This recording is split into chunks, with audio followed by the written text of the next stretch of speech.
Баршаңызға қайырлы күн, құрметті менің оқырмандарым. Менің арнама қош келдіңіздер. Сіздермен бірге Гүлбану. Бүгін сіздермен өте дәмді әрі ерекше кекстердің жасалу жолымен бөлісетін боламын. Ерекше деуімнің себебі бұл кекстер кәдімгі кеседе піседі. Пісіру барысында кеселеріңізге ешқандай зақым келмейді. Бірақ кекстердің дәмі ерекше әрі сондай әп-әдемі болып, көріп тұрғандарыңыздай арасы толықтай пісіп шығатын болады. Кекс пісіретін арнайы формаларыңыздың болғанның өзінде мен сіздерге кеседен кекс дайындап көрулеріңізге кеңес беремін.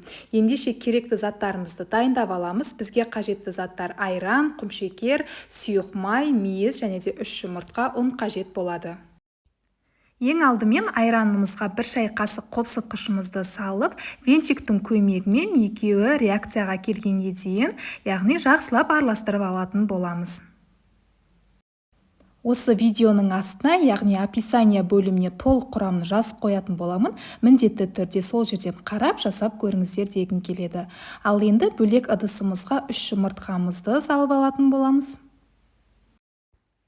Және де шым-шым тұз саламыз. Тұз салған жер менде видеоға түспей қалыпты. Содан соң міндетті түрде қантымызды, яғни бірден салып жібермейсіздер. Аз-аздан қоса отырып, біздің жұмыртқалы массамыз ағарып, көпіргенге дейін жақсылап араластырып алатын боламыз. Әрине, миксер бар болса, миксер қолданғандарыңыз дұрыс. Егер де жоқ болса, ешқандай қиыншылығы жоқ. Мен сияқты венчиктің көмегімен осылай жақсылап араластырып, ағартып, осылай көпіртіп алсаңыздар болады. Енді осының үстіне сұйық майымызды және де дайындап қойған айран мен қопсытқышымызды бірден осылай салып жібересіздер де, тағы да жақсылап бір араластырып алатын боласыздар.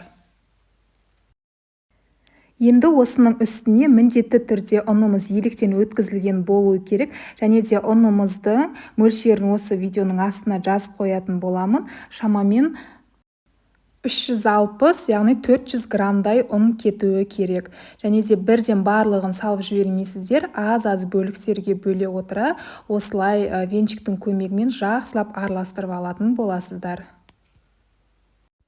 Құрметті көрермен, менің видеом сіздерге пайдалы болып ұнап жатса, міндетті түрде менің арнама тіркеліп, лайк басып, пікір қалдыруды ұмытпаңыздар. Біздің массамыз осындай мөлшерге келу керек, яғни қатты сұйықты және де қатты қоюда болып қалмауы керек. Және де қалауларыңыз бойынша арасына мейіз немесе жаңға қосып дайындасаңыздар да болады. Біздің массамыз дайын. Ендігі кезекте бізге осындай кеселер қажет болады.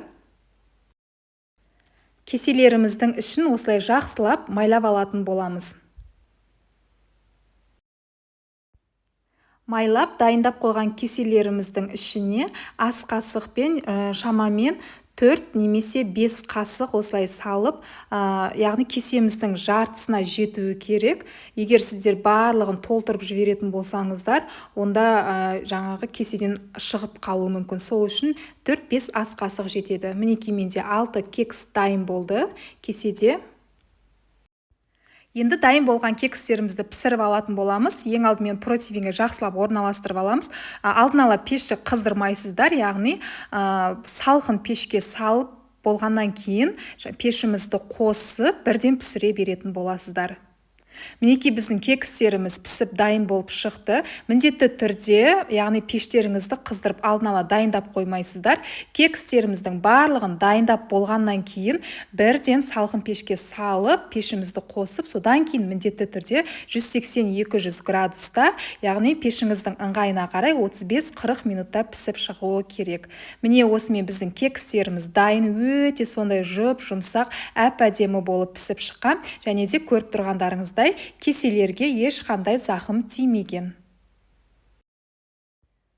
Ал сіздерге біреуін, яғни кесіп көрсеткім келіп отыр. Арасы толықтай піскенін көріп тұрғандарыңыздай, яғни үлбіреп, сондай жұп-жұмсақ болып тұр, және де арасы толықтай пісіп шыққан. Міндетті түрде жасап көруге кеңес беремін. Назарларыңызға үлкен рахмет. Видеом ұнап жатса, міндетті түрде арнаға тіркеліңіз, лайк басыңыз, қолдау білдіріңіз, пікір қалдырыңыз.